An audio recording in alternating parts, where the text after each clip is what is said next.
Okay, चलिए शुरू करें। गुड मॉर्निंग, कैसे हैं सब?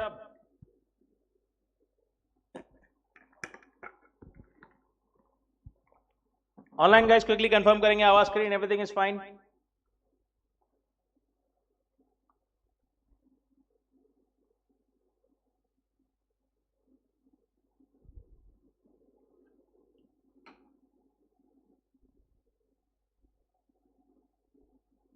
परफेक्ट, चलिए auditing and ethics chapter number 1 अपन ने कंप्लीट किया था, राइट? पहले चैप्टर के बाद में अपन आएंगे सीधा कहां पर? लास्ट चैप्टर पर, चैप्टर नंबर 11।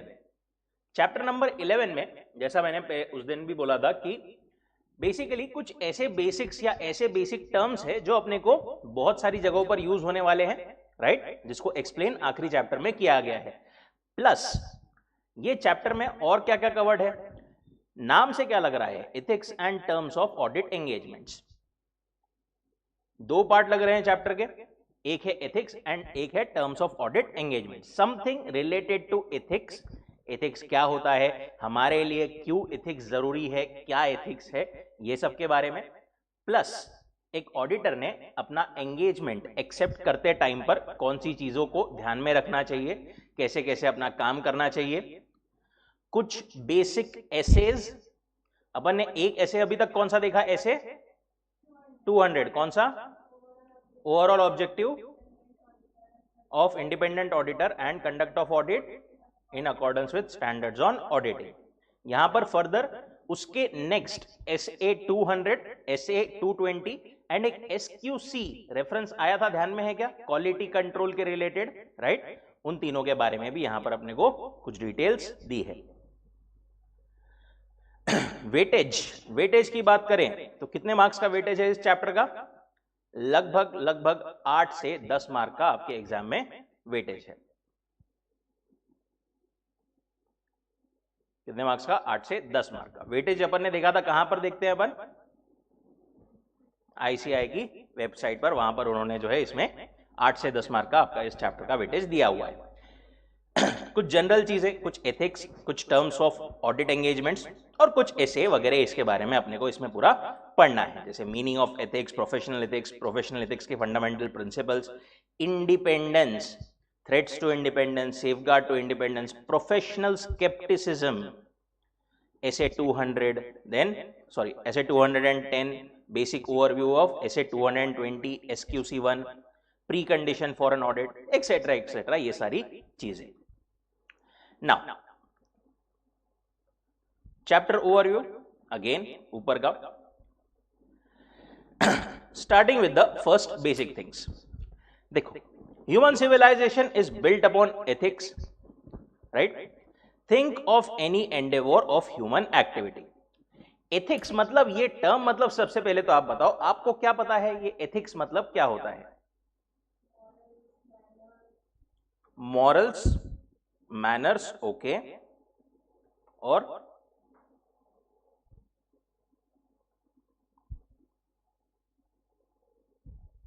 क्या होता है एथिक्स मतलब?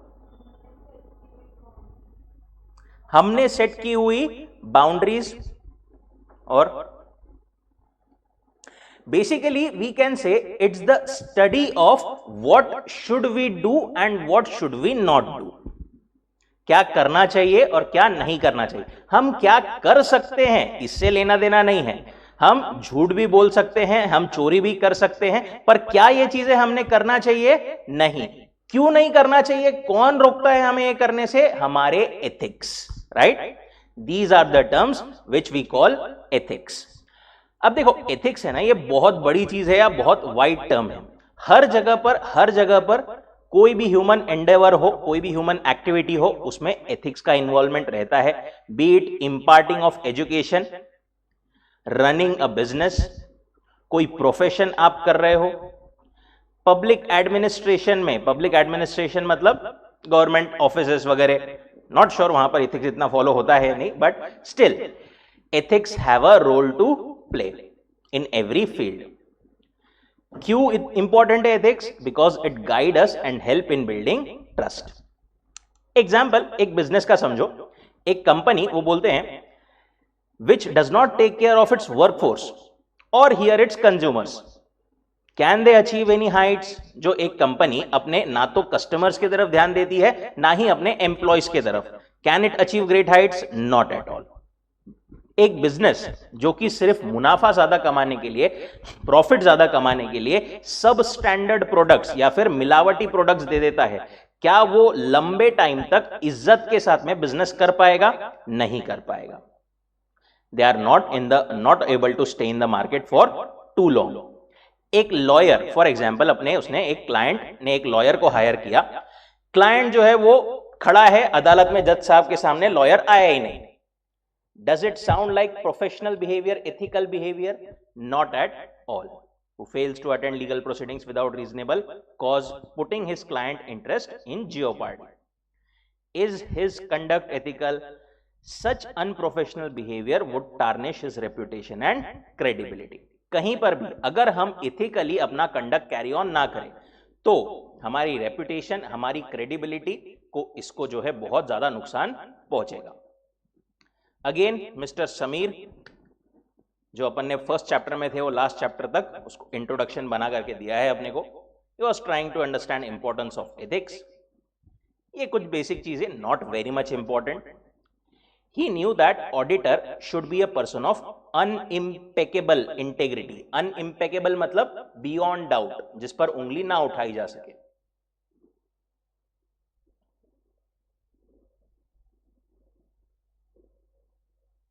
हमारे लिए, एक ऑडिटर के लिए एथिक्स है ना, बाकी प्रोफेशन से या बाकी चीजों से और ज्यादा, बाकी प्रोफेशन से या बाकी बिजनेसेस से मैं बोलूं तो उससे ज्यादा थोड़ा एक्स्ट्रा इंपॉर्टेंट हो जाता है। क्यों हो जाता है? क्योंकि हमारे ऊपर, हमारे सिग्नेचर के ऊपर देश दुनिया भरोसा करती है। गवर्नमेंट बोलो, यूजर्स बोलो, कस्टमर्स बोलो, जो भी हमारी सिग्नेचर देखता है उसको यह भरोसा हो जाता है कि इस पर्सन ने सही से प्रॉपरली सब काम किया होगा, right. He gives opinion and to maintain sanctity and credibility of his signature, it is necessary that auditor should comply with the ethics. अब देखो, अपने को है ना इथिक्स के जो रूल्स है या इथिक्स के कुछ कोड्स है वो अपने को फाइनल लेवल पर भी दिए हैं। Advance auditing and professional ethics ऐसा सब्जेक्ट का जो नाम है वहां पर, उसमें एक पार्ट है हमारा प्रोफेशनल इथिक्स का। रेफरेंस के लिए अपन देखेंगे उसको। अब दैट आर बेसिकली रूल्स जो कि आईसीआई ने लिख करके हमको दिए हैं, ओके। पर क्या एथिक्स के लिए हर चीज, हर सिचुएशन के लिए रूल बनाए जा सकते हैं क्या? नहीं। Should an auditor follow only those requirements which are laid down in the rule book? कभी कभी, इनफैक्ट बहुत बार हमारे सामने ऐसी सिचुएशन आएगी जिसके बारे में रूल्स नहीं दिए हैं, राइट, जिसके बारे में कोड वगैरह नहीं दिया हुआ है। उसमें फिर क्या? उसमें हमको इंश्योर करना पड़ेगा that we are still ethical, we are still independent in our conduct. How should an auditor proceed in such a situation where he finds his independence on a sticky wicket? Independence हमने एक reference के लिए पढ़ा था first chapter में थोड़ा सा, कि ऑडिटर जब भी ऑडिट करता है वो कैसा रहना चाहिए? इंडिपेंडेंट रहना चाहिए, किसी के इन्फ्लुएंस में नहीं रहना चाहिए, अपना खुद के इस पे उसने जो है बलबूते पर या फिर खुद के हिसाब से बरोबर ओपिनियन देना चाहिए। अब बहुत बार क्या होता है, ऐसी situation on a sticky wicket मतलब बेसिकली ऐसी सिचुएशंस आ सकती है जहां पर उसकी ऑब्जेक्टिविटी, उसकी इम्पार्शियलिटी, उसका इंडिपेंडेंस ये थोड़ा कॉम्प्रोमाइज हो जाए। ऐसी जगहों पर उसने क्या करना चाहिए, कैसे करना चाहिए, उसके लिए हमें जो है एथिकल गाइडलाइंस कुछ तो भी दी हुई है। Performing professional work following ethics also leads to qualitative audits conforming to professional standards. Are there any pronouncement on quality controls etc? Yes, जो अपन आगे पढ़ने वाले हैं. सबसे पहली चीज, meaning of ethics, a state of mind. क्या बोलते हैं term ethics means moral principles which govern a person's behaviour or his conducting of any activity. Ethics मतलब क्या है? वो सारे मॉरल प्रिंसिपल्स जो कि एक पर्सन के बिहेवियर को या उसकी एक्टिविटी को, क्या करना चाहिए क्या नहीं करना चाहिए, उसको गवर्न करते हैं. It is branch of knowledge that deals with moral principles.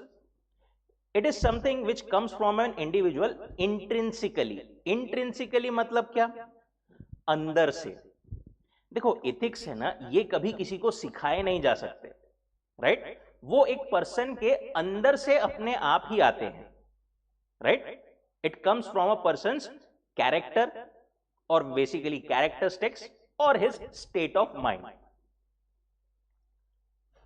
जैसे एक बेसिक एग्जांपल, कोई काम करने के लिए कमीशन लेना सही है या गलत है?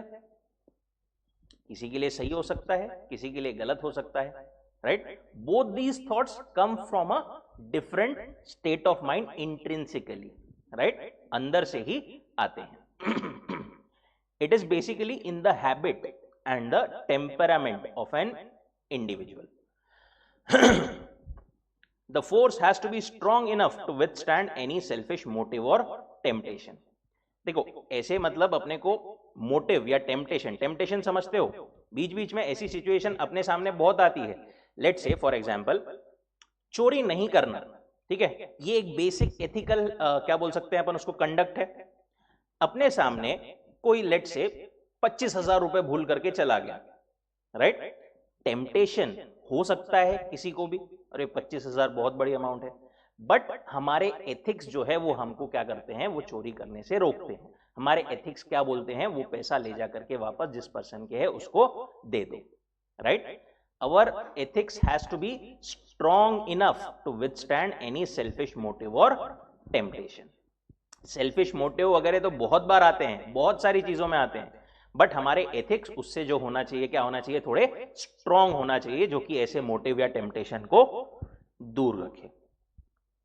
It is a state of mind to act and perform in accordance with moral principles. Ethics is the science of morals in human conduct. And such moral principles and rules of conduct impose obligations upon individual. यही हमारे जो principles या rules या morals जो हम बोल देते हैं, यही काइंड ऑफ हमारे क्या बन जाते हैं? ऑब्लिगेशन बन जाते हैं. हमने ऐसा नहीं करना चाहिए, हमने झूठ नहीं बोलना चाहिए, हमने सबकी रिस्पेक्ट करना चाहिए, right? Now, need for professional ethics. जरूरत क्या है ये सब प्रोफेशनल एथिक्स की, स्पेशली जब हम ये ऑडिट जैसा सब्जेक्ट पढ़ रहे हैं, तो उसमें क्यों ये हमको यहां पर दिया हुआ है? ऑडिट का छोड़ो, कोई भी प्रोफेशन हो, जैसे लॉ हो या मेडिसिन हो, हर किसी के क्या है? अपने अपने कोड ऑफ एथिक्स बने हुए हैं. जैसे मेडिसिन में एक हिपोक्रेटिक ओथ के बारे में सुना है क्या आपने?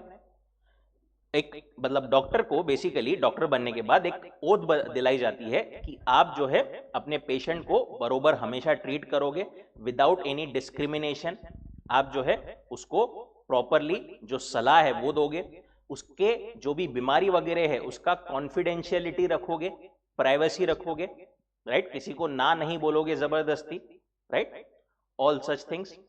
वैसे ही लॉ में भी होती है कि ऑनेस्टली आप अपना काम करोगे, सब करोगे, ये सब चीजें होती है. ऑडिटिंग इज नो डिफरेंट और no exception. Rather requirement of ethics in the profession of auditing is manifold. बाकी सारे प्रोफेशन से कंपैरिजन में हमारे यहां पर कहीं ज्यादा रिक्वायरमेंट होती है एथिक्स की. क्यों होती है? क्योंकि जैसा अपन ने बोला, government, clients, taxing authorities, employees, investor, business, financial community, the whole world believes on us, relies on us. कि अगर कहीं पर एक चार्टर्ड अकाउंटेंट ने साइन किया है तो इसका मतलब वो सही चीज है. हम ही ऐसे लोग हैं जो लोगों को भरोसा देते हैं। अगर भरोसा देने वाला ही भरोसे लायक नहीं रहा तो that would bring many big disrepute to the profession maybe. In particular have reposed tremendous trust in chartered accountants. Purpose of assurance engagement is to enhance confidence of the intended user. हमारा तो हमने basic assurance engagement, हमारे engagement को क्या बोलते हैं हम? Assurance engagement, again दूसरों को भरोसा देने की engagement, right? Users need to trust the person who is providing such services. Now, professional ethics are based on morality. Ethics देखा अपन ने. Professional ethics क्या रहेगा? जो हमें हमारे प्रोफेशन में अप्लाई करने चाहिए. Human nature being what it is, a man often places his personal gain above service, including women. A man or woman obviously हर कोई अपना जो है personal gain हमेशा ऊपर रखेगा, right? Persons are willing to place public good, who are as an individual or as a class willing to place public good above their personal gain, have enjoyed respect and respect and honor. क्या बोलना है उनका कि obviously nature general तो यही है कि हर कोई क्या देखेगा? पहले खुद का फायदा देखेगा. बट इतिहास में जिसने भी पहले अपने एथिक्स को रखा है, पहले सोसाइटी को रखा है और बाद में अपने आप को रखा है, उसने हमेशा रिस्पेक्ट एंड ऑनर कमाया है. पर ये जो ऐसा प्रोफेशन का एक रिस्पेक्ट होता है, ऑनर होता है, वो रिलेशनशिप कैसे कंटिन्यू हो सकता है या कब तक कंटिन्यू हो सकता है? Only if the professional body to which they belong would interpret the concept of public interest as broadly as possible. एक सीए के लिए इंडिविजुअल लेवल पर तो ठीक है, राइट? अगर हमारी इंस्टीट्यूट इथिक्स के ऊपर इतना ध्यान ना दे तो एक टाइम आएगा जब इंडिविजुअल चार्टर्ड अकाउंटेंट्स भी ध्यान नहीं देंगे, राइट? हम लोग फॉलो करते हैं, राइट? पर साथ ही में हमारे ऊपर क्या है? एक चेक है by the ICI, by the institute, वो भी इथिक्स को बहुत ज्यादा तवज्जो, बहुत ज्यादा इंपॉर्टेंस देते हैं. ओके, इसीलिए हमारा प्रोफेशन एक क्या बोल सकते हैं उसको? रेप्यूटेड प्रोफेशन, एथिकल प्रोफेशन बहुत ज्यादा माना जाता है. Respect and confidence enjoyed by a profession to a great extent is dependent on the strictness and scrupulousness with which such ethics are adhered. जितना आप strictly and एकदम without any second thought आप अपने ethics को follow करोगे, उतना ही ज्यादा reputation it brings to their profession.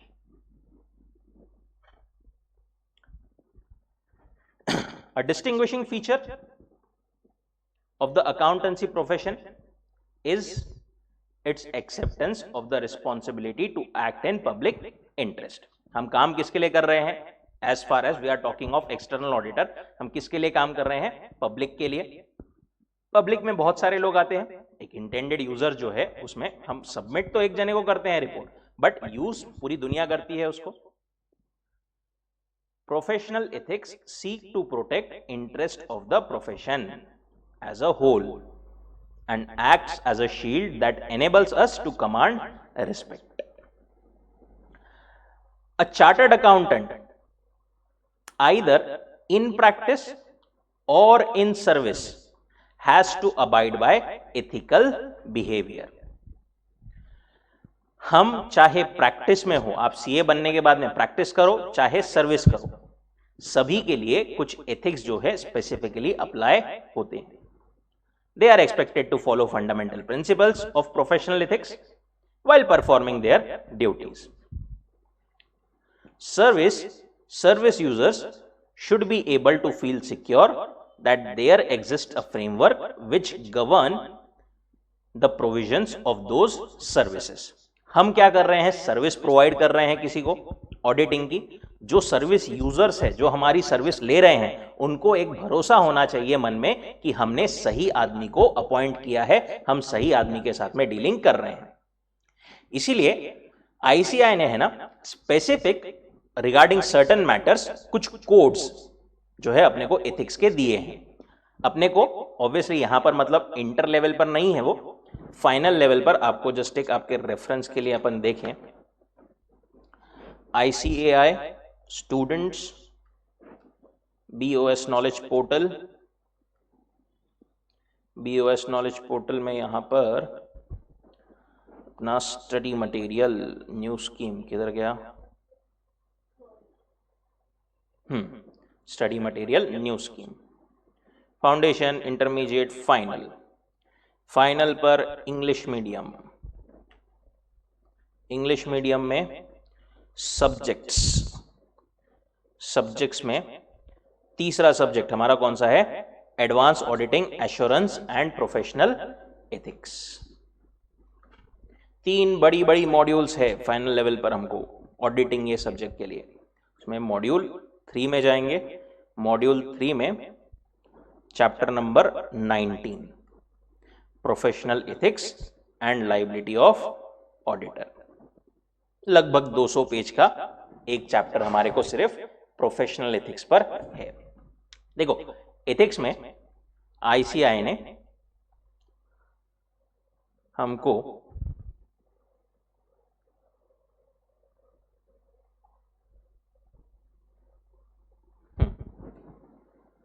Basically एक ब्रॉड सेट ऑफ गाइडलाइंस दी है, कोडिफाई करके पूरा एक ऐसा हमारे एक्ट में जो CA एक्ट है ना, उसके शेड्यूल्स में बेसिकली हमारे को हमने क्या करना चाहिए क्या नहीं करना चाहिए उसके रिलेवेंट बहुत सारी चीजें दी है। Basically there are 2 schedule, first schedule and second schedule. उसमें देयर आर फर्स्ट शेड्यूल में part 1, part 2, part 3, part 4, second schedule में पार्ट 1, पार्ट 2, पार्ट 3 एंड हर एक पार्ट में there are certain clauses. Part 1 में 12 क्लॉज है, पार्ट 2 में 2 clause है, पार्ट 3 में 3 क्लॉज है, पार्ट 4 में 2 है, देन नेक्स्ट इसमें 10, 4, 1 अकॉर्डिंगली है। कैसे कैसे है, it is basically based on applicability. जैसे देखो पहला वाला जो पार्ट है first schedule part 1 professional misconduct in relation to chartered accountant in practice. जो लोग प्रैक्टिस में हैं उनको क्या क्या चीजें एप्लीकेबल होती है। एक बेसिक एग्जांपल बोलूं अपने को, आपने कभी ऐसा चार्टर्ड अकाउंटेंट का बड़ा एडवर्टाइजमेंट या बड़ा बोर्ड या ऐसा ग्लोइंग बोर्ड देखा है क्या कहीं पर भी? जैसे बाकी सब लोग इतने बड़े बड़े होर्डिंग्स वगैरह लगाते हैं, कभी कुछ कभी भी कोई भी सीए का देखा है क्या? क्योंकि हमारे एथिक्स में लिखा हुआ है हम ब्रॉड ऐसी एडवर्टाइजमेंट नहीं कर सकते। सीए बनने के बाद में ठीक है मिलना लोगों से अपने बारे में बताना, that is different thing, but हम ऐसी कभी एडवर्टाइजमेंट नहीं कर सकते। अपना बोर्ड लगा सकते हैं सादा सादा कि भाई हमारे ऑफिस के बाहर जो बोर्ड लगता है वो, बट अलग से हम कुछ एडवर्टाइजमेंट वगैरह नहीं कर सकते, राइट? कमीशन अपन ने बोला, काम लेने के लिए किसी को कमीशन या प्रॉफिट का हिस्सा ये पे नहीं कर सकते। और ऐसे बहुत सारे क्लॉजेस हैं। सर फिर प्रैक्टिस करने का ही नहीं, प्रैक्टिस मत करो, दूसरे पार्ट में आ जाओ। For members of the institute in service, अगर आप सर्विस में हो तो भी आपको बहुत सारी चीजें एप्लीकेबल होती है जनरल लेवल की, राइट? अपना ये प्रोग्राम था जो अभी इसका फेलिसिटेशन का थोड़े टाइम पहले, वहां पर जो काउंसिल मेंबर थे अमृता मैम, उन्होंने एक चीज बोली थी, ध्यान में है क्या? सीए जो बन गए हैं आप अब सोशल मीडिया पर भी क्या पोस्ट कर रहे हैं ये ध्यान से देखिएगा। हम क्या पोस्ट कर रहे हैं, it's not derogatory of the institute, institute को डिसरिप्यूट ना पहुंचाए ऐसी चीज, ये सब भी यहां पर लिखा हुआ है। अगर हमने ऐसा किया, इनमें से कोई भी क्लॉज को, कोई भी चीज को वायोलेट किया तो हमको पेनल्टीज, फाइन्स लगती है, including the removal of membership. Okay, आएगा अपने को फाइनल लेवल पर, इंटरेस्टिंग है बहुत सारी चीजें। देखो first schedule professional misconduct for practice, कौन क्या नहीं कर सकता, कैसे करना है, एक्सेट्रा एक्सेट्रा, बहुत सारे क्लॉजेस दिए हैं। Giving public interviews, right? Public interview भी दे रहे तो उसके लिए भी गाइडलाइन है, बहुत सारी चीजें एप्लीकेबल होती है। ठीक है, अभी जो है ना अपने को एथिक्स, ये बेसिकली कुछ basic fundamental principles of ethics and कुछ बेसिक चीजें अपने को सिर्फ इंटर लेवल पर कवर्ड है। एक्चुअल एथिक्स एंड उसके सब कोड्स अपने को फाइनल लेवल पर जो है वो है। It is in this spirit that our beloved Institute of Chartered Accountants of India, ICAI, requires members to comply principles of ethics while performing their duties. The ethics for chartered accountant have therefore been codified as ethical compliance. देखा अपन ने first schedule, second schedule, उसमें parts वगैरह बना करके ऐसा जो है उसको कोडिफाई कर दिया है. This has always been the philosophy of the profession. CAs are required to comply with this code of ethics. Any deviation brings the disciplinary mechanism into action, which may result into fines, suspension of membership, removal from membership or other disciplinary action. बहुत सारी चीजें होती है उसमें. कुछ time के लिए आपका लाइसेंस सस्पेंड या फिर आपकी complete removal of membership etcetera etcetera अलग अलग उसमें हो सकती है. Need for professional ethics, again ये थोड़ा जेनेरिक पैराग्राफ है. स्पेसिफिक बहुत ज्यादा इस पे कोई क्वेश्चन आए चांसेस कम है. कुछ जो इंपॉर्टेंट लाइंस है जैसे ये वाली, this lines we can use. Okay,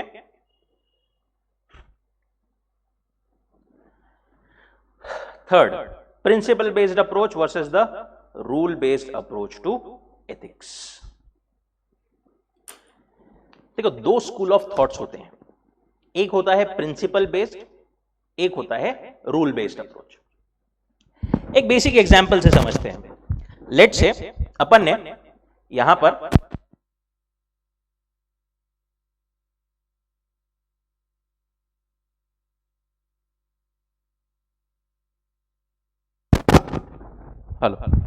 यहां पर अपन ने क्लास में लेट से एक रूल बनाया. क्या रूल बनाएगा? क्या रूल बनाया? जो भी पर्सन क्लास में लेट आया उसको 500 रुपीज फाइन, और जो एब्सेंट है उसको 2000 रुपीज फाइन पर डे. ठीक है, रूल बना लिया. अब एक आधे दिन लेट से जेन्युइन रीजन से, आपकी गलती नहीं थी, किसी जेन्युइन रीजन से आप लेट हो गए या आप नहीं आ पाए, राइट, तबीयत खराब हो गई, राइट, जेन्युइन रीजन है.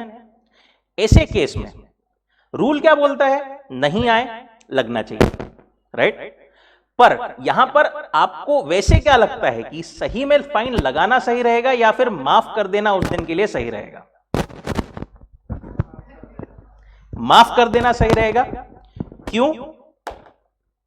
That's the spirit of it. हमने वो रूल बनाया है, बट रूल काय के लिए बनाया है? सो दैट सब लोग रोज क्लास आए, प्रॉपर टाइम पर आए, कंसिस्टेंटली सब कुछ हो, राइट. अब ठीक है, एक आधी बार कभी कभी इंसान के जो हाथ में नहीं रहते वो चीजें हो जाती है, वहां पर वो कुछ नहीं कर सकता. उसने स्पिरिट अपहेल्ड करने की कोशिश करी, गलती उनकी थी क्या? नहीं. हर जगह पर अगर अपन रूल लगाते जाए तो शायद वो बरोबर ना हो. ठीक है, दैट इज प्रिंसिपल. ये जो अपन ने अभी बात की ना,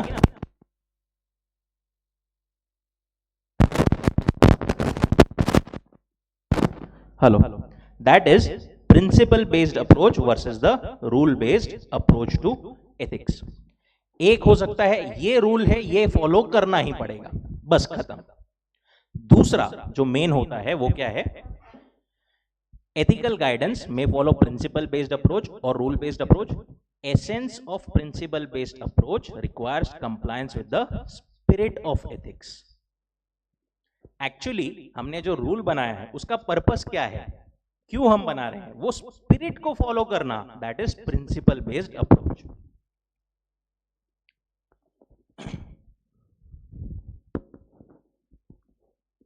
जैसे for example signal, right, red signal है तो रूल क्या है? रुकना चाहिए, राइट. रूल बेस्ड अप्रोच क्या बोलता है? कुछ भी हो, कैसा भी हो, रेड सिग्नल है तो आपको रुकना पड़ेगा. पर हम लोग एम्बुलेंस को, हम लोग मतलब जो गवर्नमेंट है, एम्बुलेंस को, फायर ब्रिगेड को कभी रुकते हुए देखा है? क्यों? Principal based approach. स्पिरिट क्या है बेसिकली? कि रूल फॉलो होना चाहिए, ट्रैफिक वहां पर बरोबर रहना चाहिए, राइट. पर ऑब्वियसली प्रिंसिपल्स क्या बोलते हैं? सबके सहूलियत के लिए बनाए गए हैं वो रूल्स, और अगर हम एम्बुलेंस और फायर ब्रिगेड जैसी चीजों को ही रोक देंगे तो क्या वो सहूलियत रहेगी क्या? वो तो उल्टा नुकसान करेगी। That is principles based approach. Getting the example, getting the difference. एक और एग्जाम्पल देखते हैं अपन। क्रिकेट देखते हैं क्या सब लोग?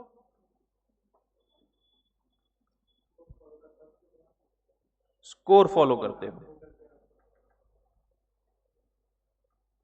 एक फेमस इंसिडेंट है थोड़ा पहले का, 2011। आप बहुत छोटे होंगे तब।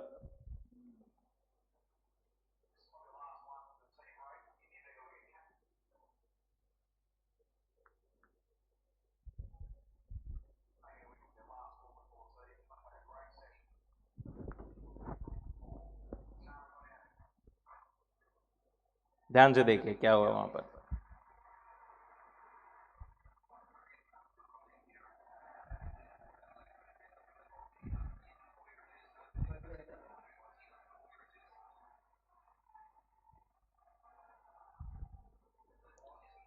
ये यहां पर है,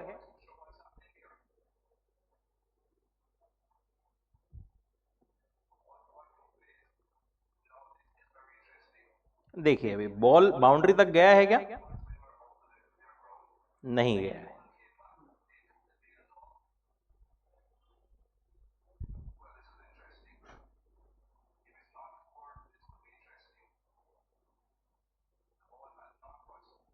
बॉल बाउंड्री तक नहीं गया है, ठीक है।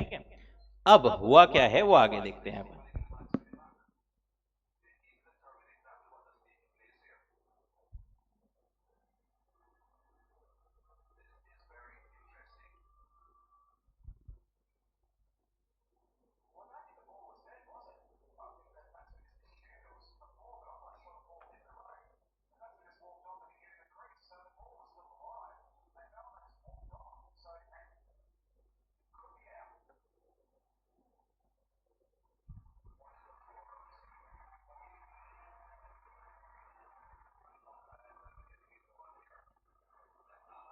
ये देखिए अब यहां से बॉल फील्डर तक बॉल पहुंचा था, चौका हुआ था क्या? फोर गया था क्या? नहीं।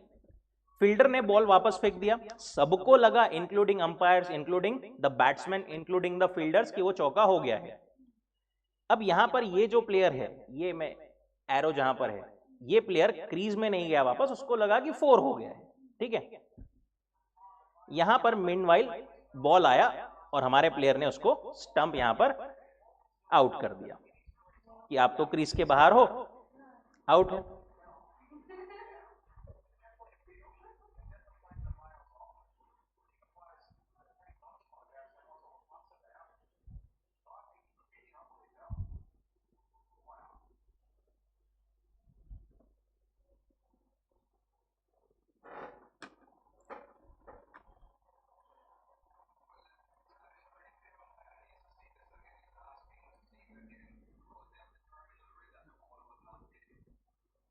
Right, result was Ian Bell जो थे वो, उनको आउट दे दिया गया। परफेक्टली विद इन रूल्स थे अपन। ये देखो यहां पर ये इन्होंने एक रन लिया, दूसरा रन लेने गए, उनको लगा फोर हो गया है।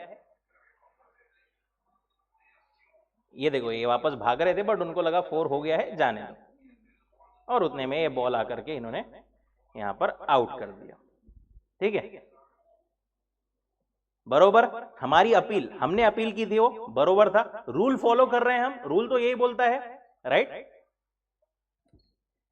अब बताओ क्या ये सही है? स्पिरिट में क्या लगता है, क्या ये सही किया हमने? क्या लगता है? एमएसडी कैप्टन थे वो टाइम पर टेस्ट के, क्या लगता है क्या ये स्पिरिट में था? स्पिरिट में नहीं था, और ये चीज एमएसडी और हमारे प्लेयर्स ने भी समझी और इयन बेल के अगेंस्ट जो अपील की थी उसको वापस लिया और उसको वापस बुला लिया, राइट।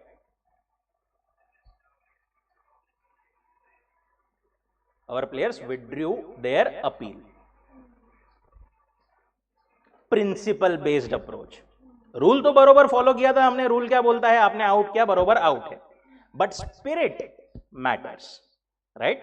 हर जगह रूल, यहां पर भी रूल फॉलो करते थे, कोई कुछ बोलता नहीं था, बट क्या स्पिरिट ऑफ द गेम में रहता था वो? नहीं। अब क्या दिमाग में, rule based versus rule, principle based versus rule based approach. और ethical guidance may follow principle based or rule based approach. Essence of principle based approach requires compliance with spirit of ethics. It requires हमारे auditing में भी accountants to exercise professional judgment in every situation. हमको जो है बहुत सारे matters में बहुत सारी जगहों पर प्रोफेशनल जजमेंट करना पड़ता है। हर जगह अगर रूल के हिसाब से चले तो शायद हम हमारा काम उतने इफेक्टिवली सही से नहीं कर पाएंगे। It requires that accountants should use professional judgment to evaluate every situation to arrive at a conclusion. ये बोलता है principle based approach. Rule based approach क्या बोलता है? To strictly follow clearly established rules. देखो, रूल बेस्ड अप्रोच कोई 100% गलत नहीं है, रूल बने हैं तो वो कोई ना कोई कारण से ही बने होंगे, राइट? तो रूल फॉलो करने जरूरी है, but it may lead to narrow outlook and spirit of ethics में be overlooked while strictly adhering to rules. Further, rules based approach is somewhat rigid as it may not be possible to deal with every practical situation relying upon rules. हर एक situation में हमेशा rule follow हो ये जरूरी नहीं है। Therefore, it is necessary that spirit of code is followed. Spirit को follow करना, प्रिंसिपल एक्चुअली क्यों बनाया गया है वो, उसको मद्देनजर रखते हुए स्पिरिट को फॉलो करना जरूरी है। ठीक है, इंपॉर्टेंट है, एक आधी बार एमसीक्यू या फिर क्वेश्चन आ सकते हैं।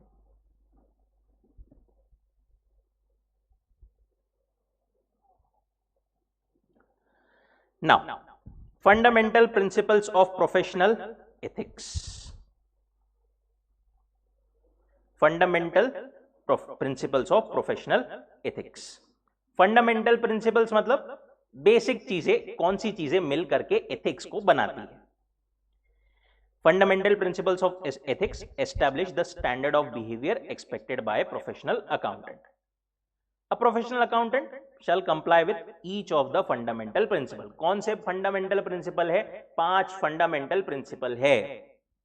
Again important, integrity, objectivity, professional competence and due care, confidentiality and professional behaviour.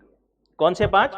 Integrity, objectivity, professional competence and due care, confidentiality and professional behaviour. Okay, उसके लिए साइड में लिख लो लगे तो IOPCP। IOPCP, IOPCP क्या बोला? I से, O से ऑब्जेक्टिविटी, P से professional competence and due care. हाँ, प्रोफेशनल बिहेवियर भी सही है वो लास्ट वाला। और IOPC, C से कॉन्फिडेंशियलिटी एंड बचा हुआ professional competence and due care या फिर प्रोफेशनल बिहेवियर, राइट? ये 5 जो है हमारे क्या है? Fundamental principles of professional ethics है। ठीक, ऐसी हमको कोई वहां पर अगर क्वेश्चन आया तो ऐसी डायग्राम नहीं निकालनी है। अच्छा, एक और चीज, ऑडिट में आंसर लिखते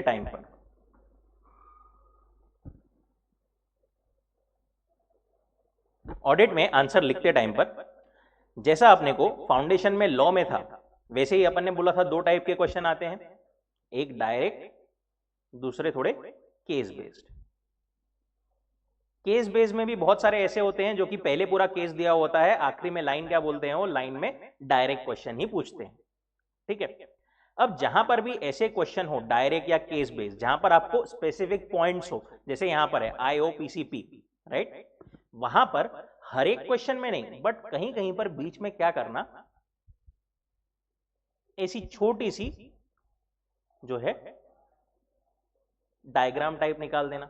चार्ट टाइप, हर एक इसमें बड़ा बड़ा नहीं करना है अपने को, सटली बीच में कभी तो भी एक आधे इसमें टू इंप्रूव द प्रेजेंटेशन। देखो आंसर हर कोई लिखता है, अपना एक एक्सपेक्टर रहेगा कि अपन जो है मॉड्यूल की लैंग्वेज लिखेंगे, मॉड्यूल के कीवर्ड्स लिखेंगे, और अपन कैसे इंप्रूव कर सकते हैं, कैसे अपने इसको चेकर को बता सकते हैं कि हमने अलग लिखा है, बेटर लिखा है, थ्रू दिस थिंग। 5 पॉइंट आपको याद है, इसे फटाफट बना करके लिख दिया। Integrity, objectivity, professional competence and due care, कौन सा था नेक्स्ट वाला, कॉन्फिडेंशियलिटी एंड प्रोफेशनल बिहेवियर। एक अलग जो है अपना थोड़ा इंप्रेशन पड़ जाता है किस पर, चेकर पर, राइट। क्योंकि उसके पास में तो 40, 50, 100 पेजेस, 100 जो है कॉपीज है, राइट। हो सकता है सभी ने आंसर लिखे हो, आपने क्या बेटर लिखा है, आपने दूसरों से क्या अलग लिखा है, क्यों आपको ज्यादा मार्क्स मिले, ये आपको उसको बताना पड़ेगा। और इसके अलावा जो बेसिक चीजें जो अभी तक अपन फाउंडेशन में फॉलो करते आए हैं, जैसे कि अंडरलाइन करना, राइट, प्रॉपर स्पेसिंग देना, ये सब चीजें तो बाय डिफॉल्ट लागू होती है। नाउ ये जो सारे हमारे फंडामेंटल प्रिंसिपल्स है ऑफ प्रोफेशनल एथिक्स, इनके बारे में हम जो है अभी पढ़ते हैं।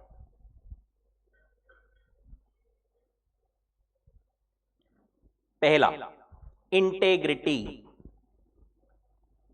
First one, integrity.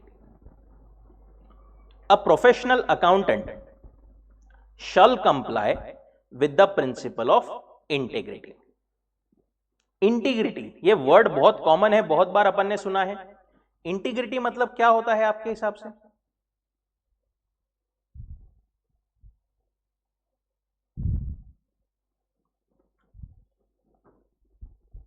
इन्होंने क्या बोला है? It requires an accountant to be straightforward and honest. क्या बोला है इन्होंने इंटीग्रिटी में? कि एक पर्सन फुल ऑफ इंटीग्रिटी रहना चाहिए, दैट इज स्ट्रेट फॉरवर्ड रहना चाहिए एंड ऑनेस्ट रहना चाहिए। स्ट्रेट फॉरवर्ड मतलब, स्ट्रेट फॉरवर्ड मतलब क्या? काम से काम रखना, बिल्कुल। देखो ये जो क्वालिटीज है ना, बेसिकली ये मतलब इसको हमको क्वालिटीज कैसे होती है, बिहेवियर कैसा होता है, ये अगर अपन समझ गए ना, तो ये क्वालिटीज फिर अपने को एकदम से ध्यान में रह जाती है, राइट। काम से काम रखने वाला, क्लियर इन कम्युनिकेशन, जबरदस्ती ज्यादा इधर उधर का ना करे, राइट। अपने कम्युनिकेशन में मेरे को ये करना है, यही करना है, मैं कोई गलत काम नहीं करूंगा, राइट। दूसरी चीज, ऑनेस्ट होना चाहिए, राइट। कोई भी डिसऑनेस्टी से उसने जो है कोई काम नहीं करना चाहिए, कोई झूठी रिपोर्ट, कोई झूठी उसने साइन वगैरह नहीं करना चाहिए।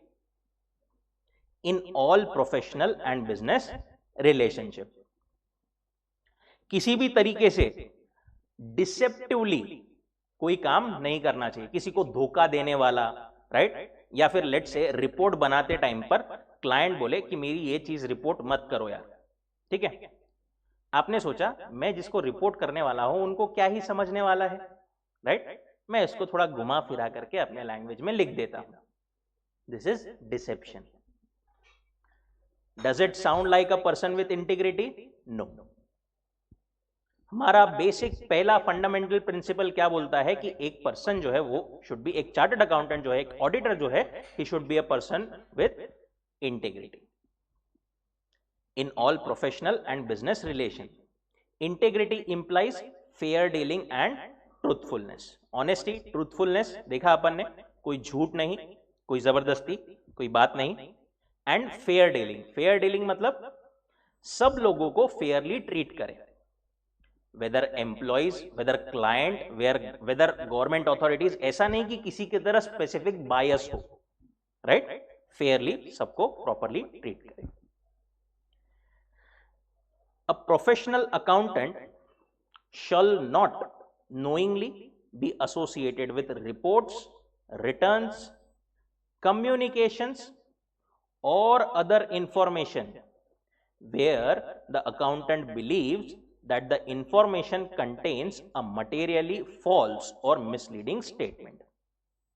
contain statement or information provided negligently or omits or obscures required information where such omission or obscurity would be misleading. अपना काम करते हुए एक ऑडिटर ने कोई भी ऐसी रिपोर्ट, कोई भी ऐसे रिटर्न, कोई भी ऐसे कम्युनिकेशन से अपने आप को एसोसिएट नहीं करना चाहिए जो कि उसको लगता है कि गलत है, मिसलीडिंग है, जिसमें जो रिक्वायर्ड इंफॉर्मेशन है वो नहीं दी गई है, जो रिक्वायर्ड इंफॉर्मेशन है, ऑब्सक्योर्स मतलब डिलीट बेसिकली उसको किया गया है, छुपाया गया है, राइट? ऐसा कोई भी काम अगर ऑडिटर को लगता है किया जा रहा है, auditor should not at all B associated with that, right? कोई मटेरियली फॉल्स या मिसलीडिंग स्टेटमेंट तो बिल्कुल ऑब्वियसली उसने देना ही नहीं चाहिए, प्लस ऐसी कोई चीज जिसमें मटेरियल मिसस्टेटमेंट या मिसलीडिंग स्टेटमेंट्स है उस पर उसने ना तो ऑथेंटिकेशन करना चाहिए ना ही उससे एसोसिएटेड रहना चाहिए, ठीक? बेसिकली एक ऐसा पर्सन होना चाहिए चार्टर्ड अकाउंटेंट या फिर ऑडिटर जो कि कोई गलत चीजों से एसोसिएटेड ना हो, तभी उसको अपन एक पर्सन ऑफ इंटीग्रिटी बोलेंगे। Honest, truthful, straight forward, fair dealing, ये सब आपके कीवर्ड्स हो गए यहां पर।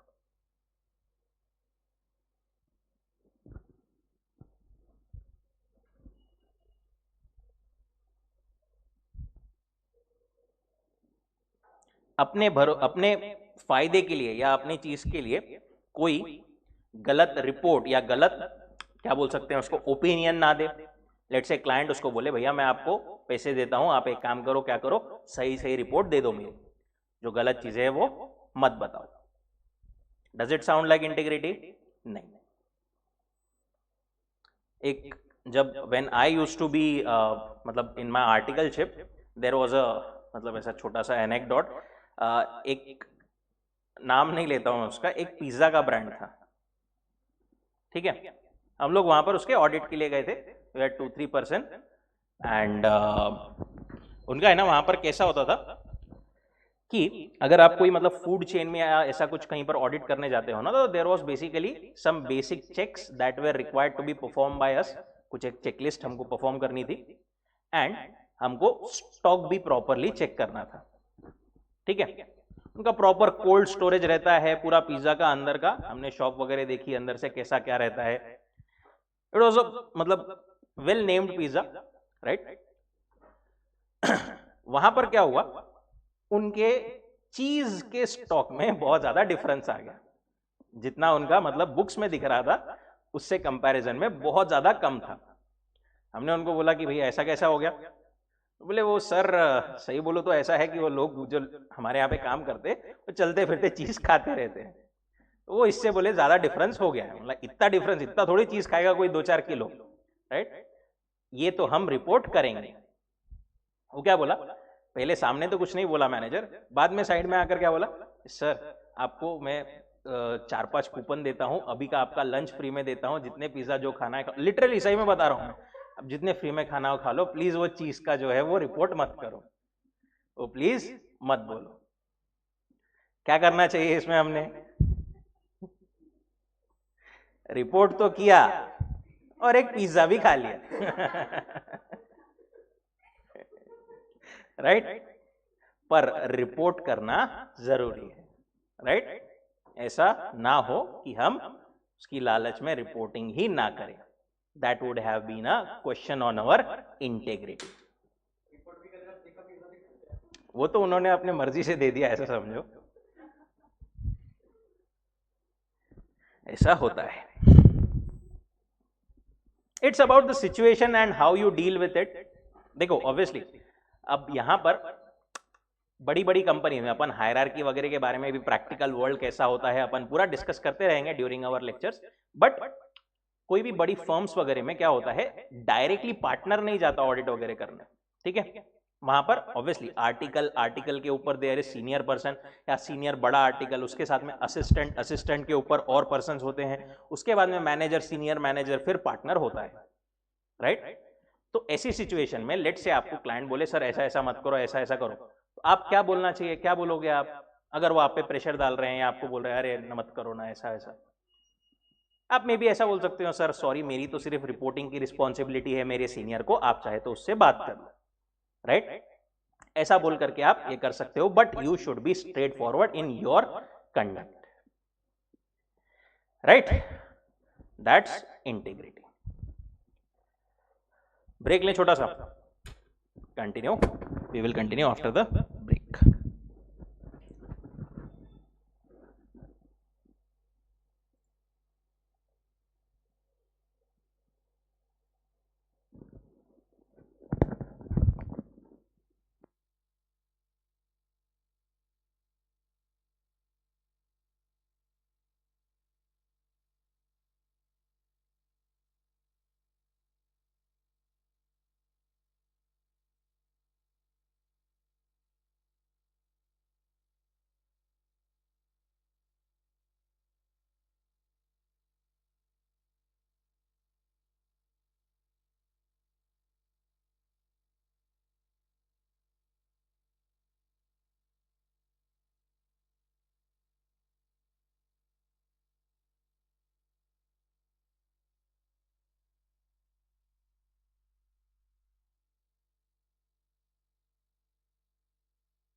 चलिए, shall we resume?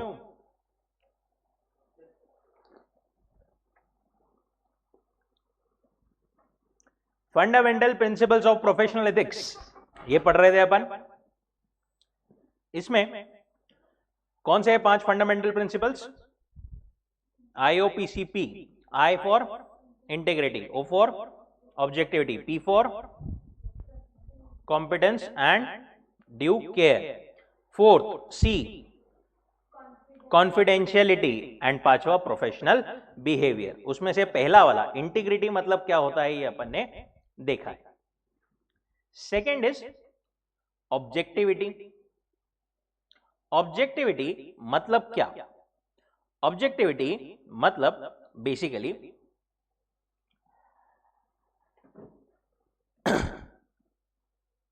Unbiased, simple terms में कोई बायस के बिना, without any compromise, completely objective, right? Principle of objectivity requires an auditor not to compromise on professional judgment because of bias, conflict of interest or undue influence of others. Auditor ने अपने बायस के वजह से, conflict of interest के वजह से या फिर किसी और के पर्सन के अनड्यू इन्फ्लुएंस की वजह से अफेक्ट बिल्कुल भी नहीं होना चाहिए। अपने जजमेंट में कोई भी चेंजेस कभी भी नहीं लाने चाहिए। बायस तो पता है अपने को।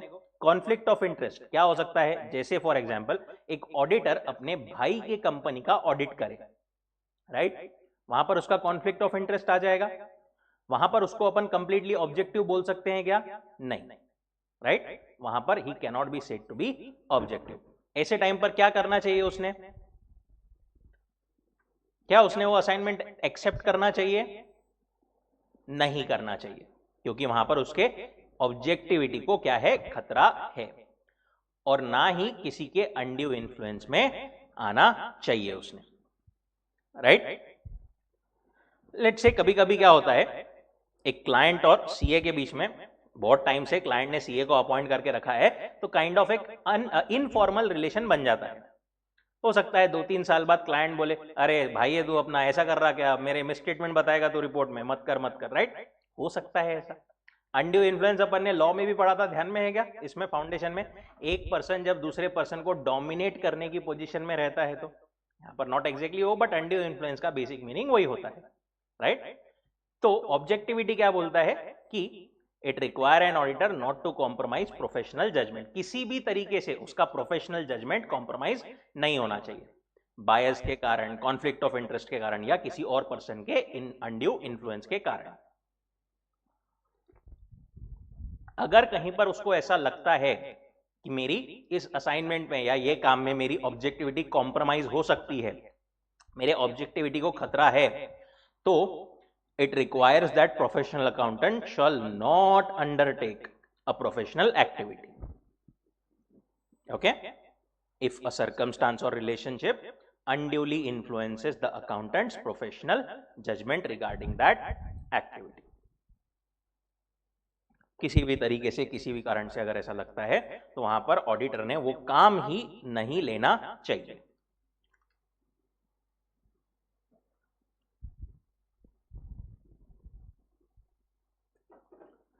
Next, professional competence and due care. Professional competence and due care.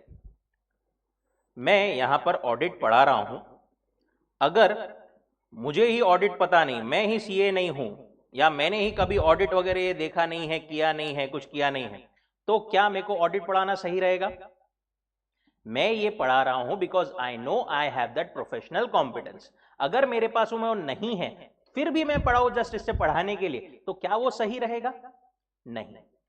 CA के लिए, अपना ऑडिटर के लिए एक काम करते हुए, उसके लिए भी ये चीज जरूरी है कि वो जो भी काम ले रहा है, जो भी काम करने वाला है, इंश्योर करे कि मेरे पास वो काम करने के लिए सफिशिएंट कॉम्पिटेंस, सफिशिएंट स्किल है, right? A professional accountant shall comply with the principle of professional competence and due care. it requires an accountant to attain and maintain professional knowledge and skill at the level required to ensure that client or employing organization receives competent professional service. जो भी काम client के लिए मैं काम करने वाला हूं, based on his size, based on the work I am going to perform, मेरे पास वो करने के लिए relevant professional knowledge and skill है, ये मैंने इंश्योर पहले करना चाहिए, जो कि सही में वो इंस्टीट्यूट के या फिर बेसिकली इंस्टीट्यूट नहीं, बेसिकली मेरे क्लाइंट के या फिर एम्प्लॉइंग ऑर्गेनाइजेशन के लिए सही रहेगा, based on current technical and professional standards and relevant legislations, and act diligently in accordance with applicable technical or professional standards. Let's say for example, मैं इंडिया में प्रैक्टिस करता हूं, मेरे को ऑस्ट्रेलिया का कोई पर्सन बोले कि क्या आप मेरा रिटर्न ऑस्ट्रेलिया का फाइल कर दोगे क्या? मेरे को नॉलेज है क्या ऑस्ट्रेलिया का? नहीं. क्या मेरे पास वो करने के लिए प्रोफेशनल कॉम्पिटेंस है? नहीं. I should not take up that. Plus जो आईसीआई ने स्टैंडर्ड्स वगैरह दिए हैं, वो सबका नॉलेज तो होना मेरे को बाय डिफॉल्ट रिलेवेंट या फिर रिक्वायर्ड है. उन सारी चीजों के प्रोफेशनल स्टैंडर्ड्स का एंड लेजिस्लेशंस का एंड जो एंटिटी को मैं ऑडिट कर रहा हूं उसके रिलेवेंट जो भी लॉज वगैरह है, जैसे इंश्योरेंस कंपनी का अगर मैं ऑडिट कर रहा हूं तो इंश्योरेंस के उसको कौन से लॉज एप्लीकेबल है, क्या क्या एप्लीकेबल है, वो सब मुझे पता रहने चाहिए. राइट? नहीं पता है, पढ़ाई कर लो, जान लो. राइट? हर एक नया काम ऑब्वियसली अपन प्रैक्टिकल वर्ल्ड में जाएंगे तो अपन थ्योरेटिकली कितना भी देख लें, ठीक है, बट प्रैक्टिकल वर्ल्ड का नॉलेज कोई बोल करके नहीं बता सकता. Practical knowledge, practical knowledge, practical knowledge कितना भी बोल दे अपन, but practical word itself says कि वो प्रैक्टिकल है, प्रैक्टिस से ही अपने को समझ में आएगा. धीरे धीरे हर एक चीज प्रैक्टिस से ही समझ में आती है, बट अपने बेसिक लेवल का जो कॉम्पिटेंस, जो चीज कैसे करनी है, बेसिक नॉलेज अपने को होना चाहिए. बाद में तो फिर एक एक काम अपन सीखते जाते हैं.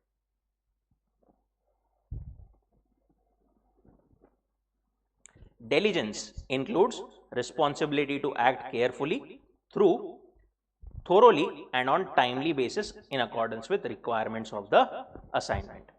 Professional competence and due care के साथ में एक और वर्ड diligence के साथ में हमने act करना चाहिए. Diligence मतलब क्या? Carefully act करना चाहिए. Thoroughly मतलब in detail properly सब कुछ करना चाहिए. Timely basis, ऐसा नहीं कि ऑडिटर को अपन ने बोला क्लाइंट को 2 दिन में रिपोर्ट देंगे, 2 महीने तक उसको झुला रहे, ऐसा नहीं. इन accordance with requirements of the assignment. Fourth term, confidentiality. Confidentiality मतलब क्या? Secrecy, privacy. अपने मन के थॉट्स, अपने दिल की डीप वाली बातें बोल रहा हूं मैं, आप हर किसी के साथ में शेयर करते हो क्या?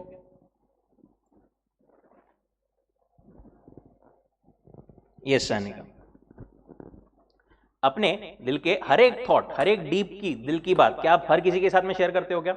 नहीं. किसके साथ में शेयर करते हो? Mom, dad, maybe some close friend. क्यों? क्योंकि अपने को क्या रहता है, एक ट्रस्ट रहता है, एक भरोसा रहता है कि मैं इनको अपनी चीजें बताऊंगा, मेरे को शायद मेरी कमजोरी भी या कोई भी चीज बताऊंगा तो ये उसका मजाक नहीं बनाएंगे, ये उसको कॉन्फिडेंशियल रखेंगे, दुनिया के सामने इसको जाकर के उसका बखेड़ा नहीं करेंगे. ऐसा ही रिलेशन होता है ऑडिटर और उसके क्लाइंट के बीच में भी. एक क्लाइंट अपने बिजनेस की फ्रीली, अच्छे तरीके से, बिना कोई पक्षपात के पूरी इंफॉर्मेशन ऑडिटर को कब देगा? जब उसको भरोसा हो कि ऑडिटर क्या रखेगा, कॉन्फिडेंशियलिटी रखेगा. क्लाइंट के बिजनेस में कोई प्रॉब्लम चल रही है, क्लाइंट ने बताया ऐसा ऐसा, ऑडिटर बाहर जाके बोले अरे इसको लॉस होने वाला है, लॉस होने वाला है. Does it make sense? Does it sound like confidentiality? नहीं. Confidentiality requires a professional accountant to respect the confidentiality.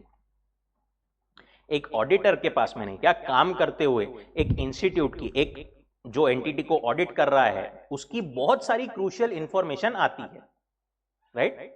और वो क्रूशियल इंफॉर्मेशन को वो कॉन्फिडेंशियल रखे, अपने तक ही रखे, ये जरूरी है. confidentiality serves the public interest because it facilitates the free flow of information from professional accountants client और एम्प्लॉइंग ऑर्गेनाइजेशन। वही चीज जो मैं अपन ने बात की कि अगर उसको भरोसा है क्लाइंट को तो ही वो ट्रांसपेरेंटली अपने को सारी चीजें बताएगा कि ऐसी ऐसी है, ऐसा ऐसा बात है कंपनी में।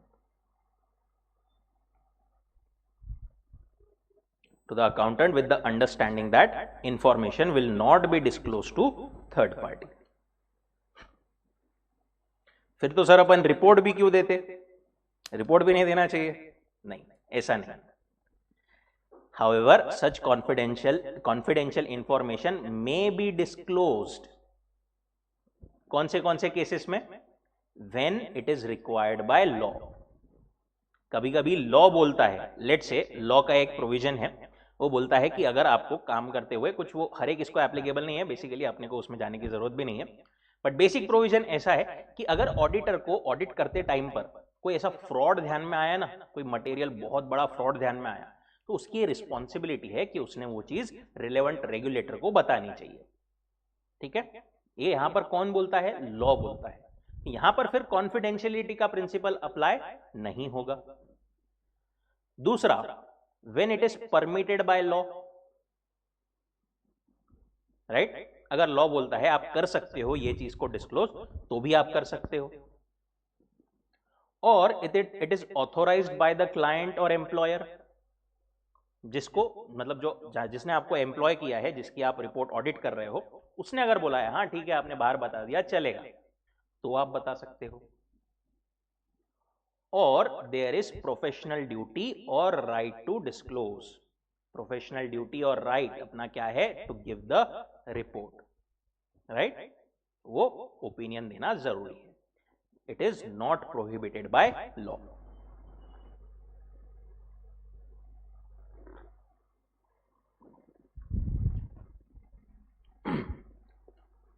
ऑब्वियसली अपन रिपोर्ट देते हैं, ओपिनियन देते हैं, दैट इज जस्ट एक पेज का अपना रिपोर्ट, काइंड ऑफ 1-2 पेज का। अपन देखेंगे रिपोर्ट वगैरह, प्रैक्टिकल एक्चुअली रिपोर्ट्स कैसी दिखती है, क्या दिखती है, पूरा चैप्टर ही है अपने को। पर इसके अलावा बाकी चीजें अपन डिस्क्लोज नहीं कर सकते, अपने को कॉन्फिडेंशियल ही रखना पड़ेगा। Again during one of my audit assignments, एक कंपनी थी, again I cannot disclose any name or anything here, but एक कंपनी थी रिलेवेंट, मतलब साउथ साइड में कंपनी थी, उसका बड़ा अच्छा नाम था, थोड़ी वेल नोन कंपनी। वो लोगों का मैनेजमेंट चेंज हो गया था and they were going to change the name of the company. अब नाम चेंज करना ये बहुत बड़ी बहुत रेलेवेंट चीज है, या बहुत बड़ी चीज, मटेरियल चीज है।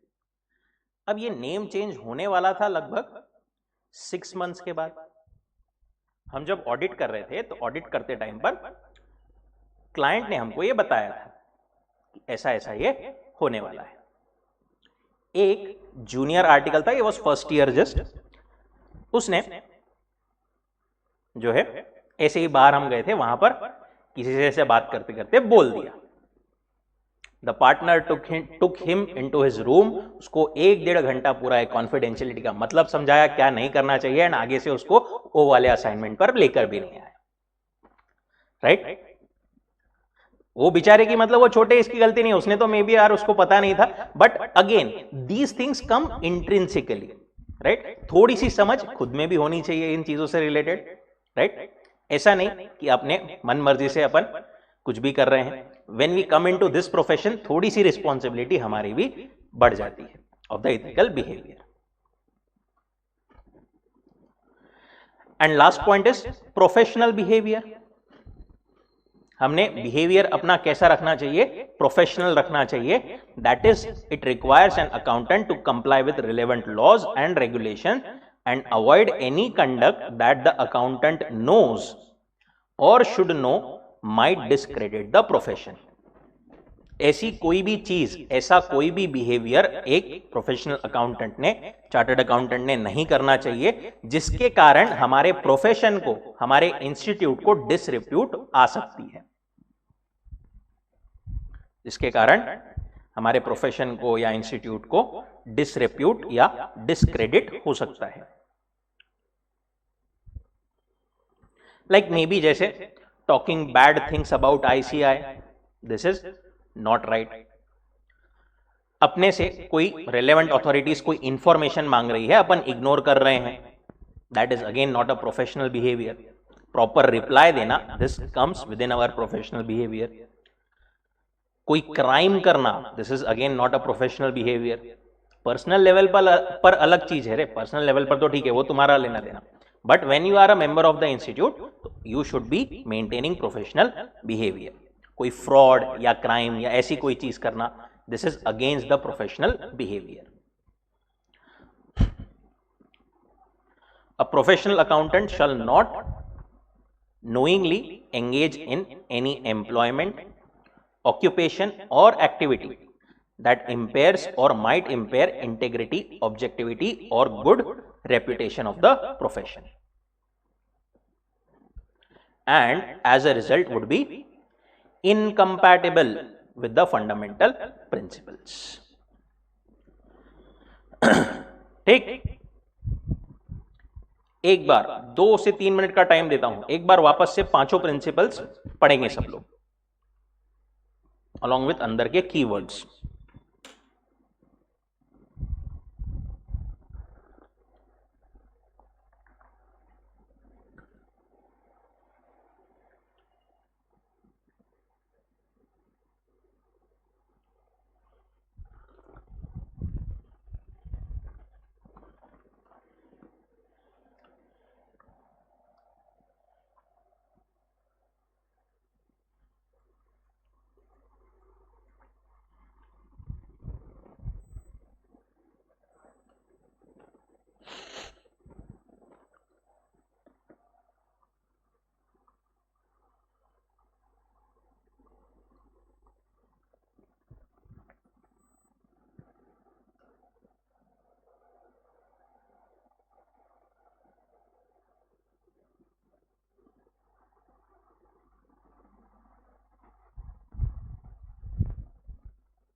डन?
डन?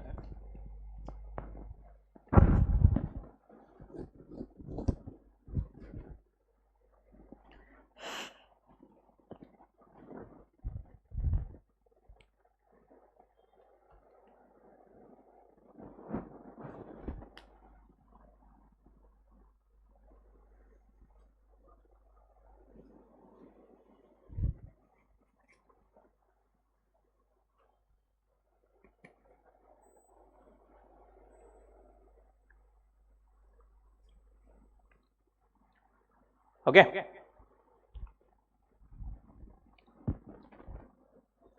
पांच points: integrity, objectivity, professional competence, due care, confidentiality, professional behaviour. Integrity में अपन ने मेन पॉइंट्स क्या देखे? Straight forward and honest, fair dealing and truthfulness, He shall not be knowingly associated with reports, returns, communication where accountant believes information contains materially false or misleading statements.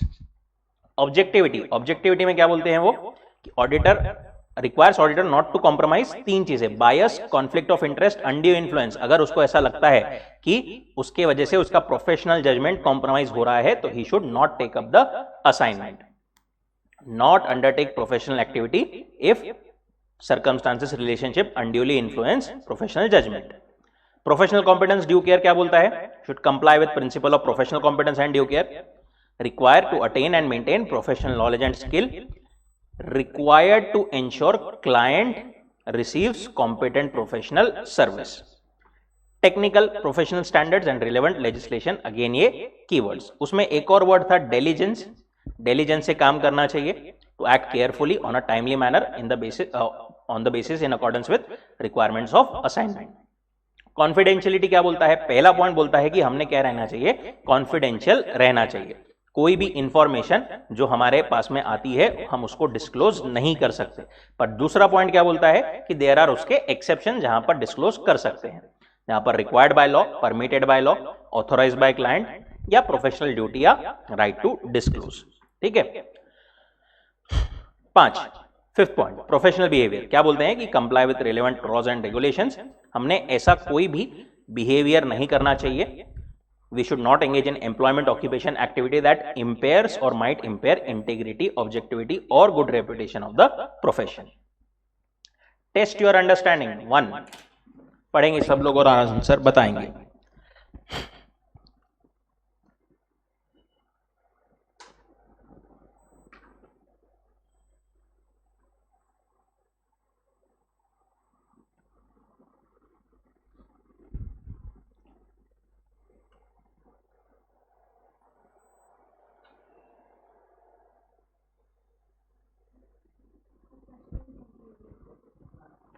CAP Suryakantam has conducted audit of accounts of an entity for a particular year.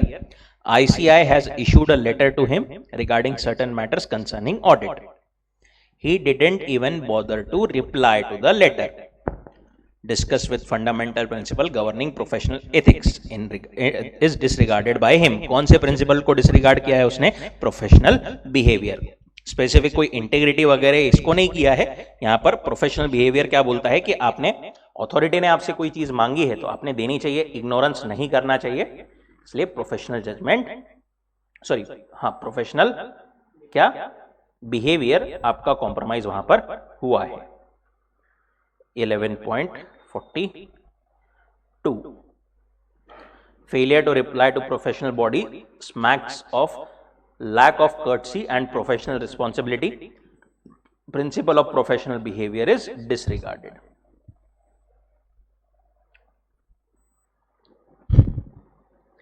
Next,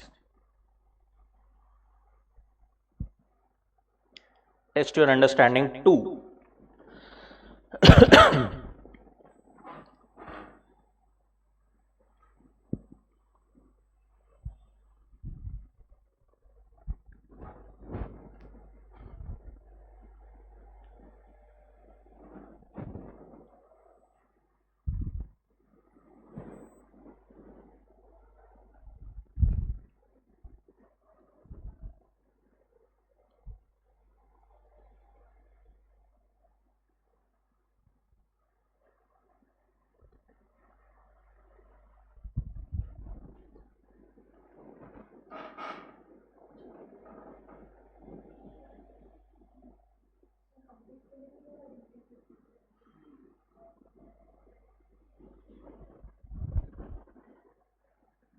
क्या लग रहा है second इसमें कौन सा वाला compromise हो रहा है?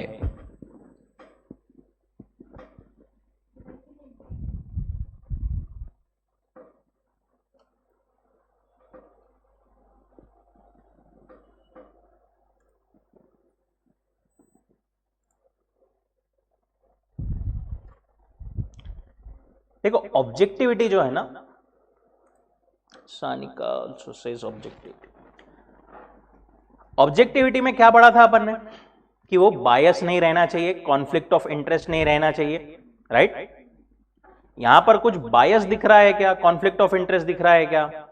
अनड्यू इन्फ्लुएंस दिख रहा है क्या? नहीं।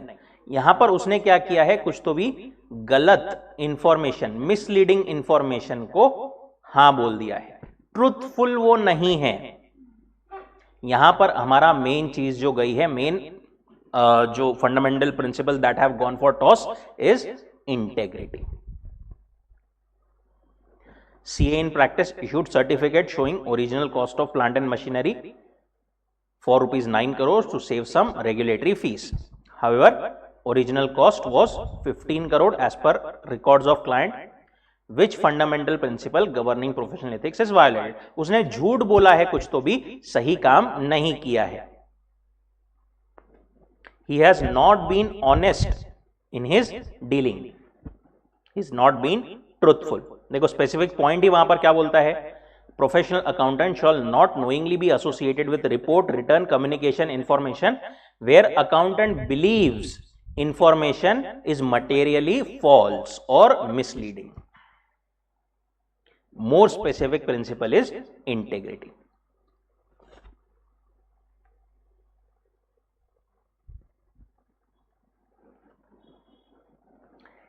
Integrity requires professional accountant shall not knowingly be associated with returns, reports, communication, other information where accountant believes information is materially false or misleading, contains statement or information provided negligently or omits or obscures required information where such omission or obscurity would be misleading. In the given case, false certificate is knowingly issued showing misstated original cost of machinery. Therefore, fundamental principle of integrity is violated. ठीक, perfect. Next term is independence of auditor. But independence पे जाने के पहले एक question का answer लिखेंगे। Book pen निकालिए।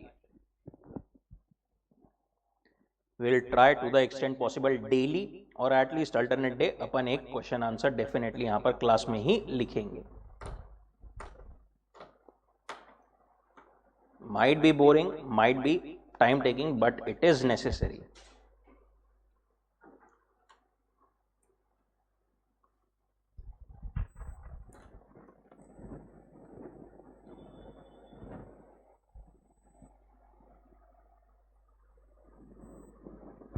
एकदम सिंपल सादा। Explain the fundamental principles of ethics for 5 marks.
Done क्या? अभी तो टाइम भी बाकी है.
Around 3 minutes more.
Are we done now?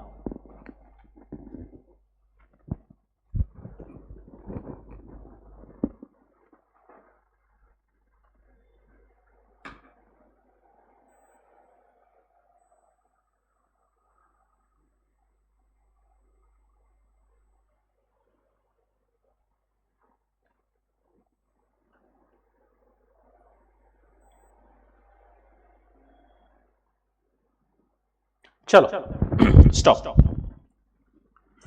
हुए क्या पांचों पॉइंट्स? 3 हुए. 4 कम कम लिखना हुआ. Online guys 3। ओके, टाइम कम पड़ा या याद नहीं आ रहा था? याद नहीं आ रहा था, देन इट्स फाइन। कैसे करना है उसको अपने को रिजॉल्व? रिवीजन से, राइट? ऑब्वियसली एक बार में 100% नहीं होगा। एक बार में कितना अपना ऑलमोस्ट एक एवरेज में देखे तो 60% आया है। 60% को देखो, नॉर्मली एक हाथ इसमें 50-60% आ जाता है, ठीक है, बट 50-60% से अपन पास नहीं हो सकते। 50-60% एक्यूरेसी या 50-60% से अपने को उसको अपना 100% ले जाएंगे, तब वो आईसीआई के हिसाब से उसकी एक्यूरेसी 60-70% होगी, राइट? 50-60% का भी अगर आईसीआई के हिसाब से 50-60% देखे तो कितना हो जाएगा? 5 से 30 के बीच में। इसी मार्क्स के रेंज में मेजॉरिटी सबके रहते हैं मार्क्स, ऑडिट में जो फेल होते हैं क्योंकि रिवीजन नहीं करते। फर्स्ट टाइम में एक दो बार में जितना आपने लिखा है, एक दो बार में किसी का भी आ जाता है, अपने को उससे ज्यादा करना है। फंडामेंटल प्रिंसिपल्स 5 नाम वापस से बताएंगे। IOPCP, integrity, objectivity, professional competence and due care, confidentiality and professional behaviour. Integrity में की पॉइंट्स क्या थे? Straight forward, honest, fair dealing, truthfulness, right? ऐसी कोई भी रिपोर्ट, रिटर्न, कम्युनिकेशन से एसोसिएटेड उसने नहीं होना चाहिए जो कि उसको लगता है मटेरियली फॉल्स या मिसलीडिंग स्टेटमेंट उसमें रहेंगे, राइट? ऑब्जेक्टिविटी, उसमें क्या बोल रहे थे वो कि ऑडिटर ने कभी भी कॉम्प्रोमाइज नहीं करना चाहिए अपना प्रोफेशनल जजमेंट बिकॉज ऑफ 3 चीजें: बायस, कॉन्फ्लिक्ट ऑफ इंटरेस्ट और undue influence of others, right? It requires, अगर कहीं पर उसका कॉम्प्रोमाइज होता है तो उसने वो टेकअप नहीं करना चाहिए, उसने अंडरटेक वो वाली असाइनमेंट नहीं करना चाहिए, एक्टिविटी वो वाली नहीं करना चाहिए। Professional competence and due care क्या बोलता है कि he shall comply with the principle of professional competence and due care. It requires mainly कि उसके पास में प्रोफेशनल नॉलेज एंड स्किल उस लेवल का हो रिक्वायर्ड टू एंश्योर क्लाइंट और employing organisation receives competent professional service. And एक diligence जो उसमें वर्ड था वो क्या था? Carefully, thoroughly and on timely basis in accordance with requirements of an assignment वो काम करे। कॉन्फिडेंशियलिटी में 2 पॉइंट्स। एक पहला पॉइंट ब्रॉडली देखे तो बोलता है कि उसने कॉन्फिडेंशियल रहना चाहिए, दूसरा पॉइंट बोलता है कुछ कुछ चीजों में वो डिस्क्लोज कर सकता है। कॉन्फिडेंशियलिटी क्या बोलता है? Requires accountant to respect confidentiality. Confidentiality serves public interest because it facilitates free flow of information from professional accountant or client or employing organization. Right? Free flow of information, इसके लिए वो example ध्यान में रखना। Free flow of information, upon free flow information किसको करते हैं? जिसपे अपने को कॉन्फिडेंस हो, उसी को दिल की बात बताते हैं अपन, right? But confidentiality may be disclosed जब वो परमिटेड या रिक्वायर्ड बाय लॉ हो, ऑथोराइज्ड हो क्लाइंट या एम्प्लॉयर द्वारा, या फिर प्रोफेशनल ड्यूटी या राइट हो अपना डिस्क्लोज करने का। एंड लास्टली प्रोफेशनल बिहेवियर, उसने सारे लॉज एंड रेगुलेशन से कंप्लाई करना चाहिए, ऐसा कोई कंडक्ट नहीं करना चाहिए जो कि discredit lie to the profession, employment, occupation, activity जो कि इंपेयर करे उसकी इंटीग्रिटी, ऑब्जेक्टिविटी या गुड रेपुटेशन को। ठीक, नेक्स्ट इंडिपेंडेंस। इंडिपेंडेंस जितना अपने को कंप्लीट करना है आज उतना हो नहीं पाएगा, सिर्फ आपको इंट्रो दे देता हूं। देखो इंडिपेंडेंस बेसिकली क्या होता है? इंडिपेंडेंस मतलब अगर अपन देखें तो उसकी एग्जैक्ट इन्होंने भी देखो बोला, it is not possible to define independence precisely. Independence मतलब क्या होता है? We should be not dependent on anyone, as simple as that.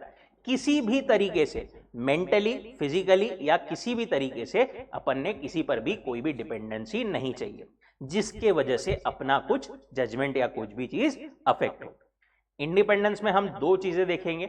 पहला तो इंडिपेंडेंस ऑफ माइंड, हमने खुद ने रियली सही में इंडिपेंडेंट रहना जरूरी है। एक ऑडिटर को क्या सिर्फ इंडिपेंडेंस ऑफ माइंड सफिशिएंट है क्या? नहीं, उसमें एक और चीज आती है, इंडिपेंडेंस ऑफ अपीयरेंस।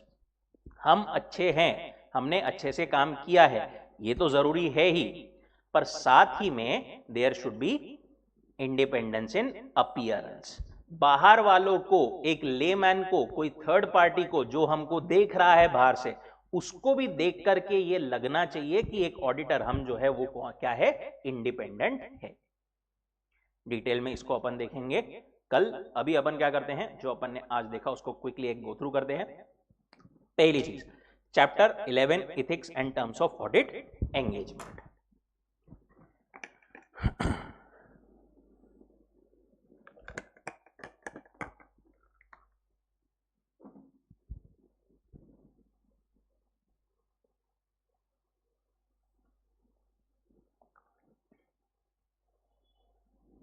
हमारे सिविलाइजेशन में हर एक चीज में हमको एथिक्स जो है, ये टर्म जरूरी है। हर एक चीज में हमको एथिक्स जो है अप्लाई करना पड़ता है। कोई भी चीज हो, चाहे बिजनेस हो, चाहे प्रोफेशन हो, स्पेशली चार्टर्ड अकाउंटेंट के लिए वो बहुत ज्यादा जरूरी होता है। मीनिंग ऑफ एथिक्स, ये वाला जो पैराग्राफ है ना, उसमें एथिक्स का जो पहले वाला डेफिनेशन है ये कैन बी इंपॉर्टेंट। उसके अलावा बाकी सारी चीजें इतनी ज्यादा इंपॉर्टेंट नहीं है, बट पहली लाइन इज इंपॉर्टेंट। क्या बोलती है एथिक्स? एथिक्स मतलब moral principles which govern person's behaviour or his conducting of any activity. It is branch of knowledge that deals with moral principle. एक और वर्ड ये वाला, कैसे आते हैं एथिक्स? Intrinsically, right? एक पर्सन के अंदर से ही वो चीजें आती है। नीड देखा अपन ने, हमारे ऊपर दुनिया भरोसा करती है, राइट? हम लोगों को भरोसा देते हैं कि भाई सब कुछ सही है। भरोसा देने वाला भरोसे लायक होना जरूरी है। Purpose of assurance engagement is to enhance confidence of intended users. Users need to trust the people or person who is providing such service. Professional ethics are based on morality. सभी को ये एथिक्स जो है applicable होते हैं। कुछ ethics ICI ने Codify करके रखे हैं जो हमको फाइनल लेवल पर है प्रोफेशनल एथिक्स में। Next, principal based approach versus rule based approach, ethical और लीगल। क्या देखा था इसमें अपन ने? रूल बेस्ड अप्रोच क्या बोलता है? जो रूल है एग्जैक्टली वो ही हमें फॉलो करना है। But actually principal based approach क्या बोलता है? कौन सा वर्ड था वो? स्पिरिट। स्पिरिट ऑफ एथिक्स हमको जो है फॉलो करनी जरूरी है। It requires compliance with the spirit of ethics, that is principle based approach. It requires accountants to exercise professional judgment in every situation. Conclusion basically वो पूरे पैराग्राफ का क्या बोलते हैं, कौन सा बेटर है? Principle based approach. It is therefore necessary that spirit of the code is followed. Rule follow करना जरूरी है, रूल फॉलो होते ही हैं, बट साथ ही में हमको प्रिंसिपल बेस्ड अप्रोच लगाना जरूरी है। हो सकता है कुछ सिचुएशन वगैरह ऐसी हो जहां पर हमेशा रूल लगाना सही ना हो। Then fundamental principles of professional ethics, उसमें वापस एक बार बोलेंगे 5 IOPCP, integrity, objectivity, professional competence and due care, confidentiality, professional behaviour. Important है ये चीज, आई तो डायरेक्टली ऐसे 5 मार्क के लिए आ सकती है, 5 पॉइंट्स के लिए आ सकती है।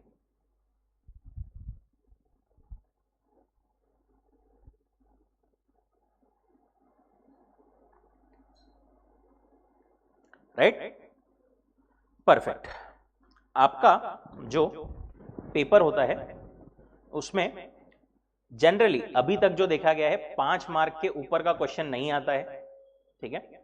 There can be for 1 mark also, 1 mark का भी रेयर है, बट 2, 3, 4, 5 जनरली ये स्कीम में ही आपके क्वेश्चंस रहते हैं। अब देखो फाउंडेशन में नहीं, क्या थोड़ा सा और ज्यादा ऐसा था कि अगर आंसर में 4 पॉइंट्स है तो उसको 4 मार्क के लिए, ये थोड़ा direct 1 to 1 mark relation, 1 to 1 point relation उसमें थोड़ा ज्यादा था फाउंडेशन लेवल पर। इंटर में स्पेसिफिकली थियरी सब्जेक्ट्स में याद रखिए 4 मार्क्स के लिए है। इसका मतलब ये कतई नहीं है, बिल्कुल नहीं है कि आपको सिर्फ 4 पॉइंट्स ही लिखने हैं। हो सकता है आपको पूछा जाए principles of ethics for 4 marks, आपको पूरे 5 पॉइंट लिखने पड़ेंगे, ठीक है? उसको मार्क्स से कनेक्ट मत कीजिए, जहां पर आपको जो जो चीजें पूछी गई हैं स्पेसिफिकली वो लिखिए। अगर उन्होंने स्पेसिफिकली बोला है राइट एनी 4 पॉइंट्स तो फिर ठीक है, बट अदरवाइज 4 मार्क के लिए भी आपको पूरे 5 पॉइंट लिखने पड़ेंगे। यहां पर आपके आंसर जो है वो मतलब it's more about how professionally you present the answer, ठीक है?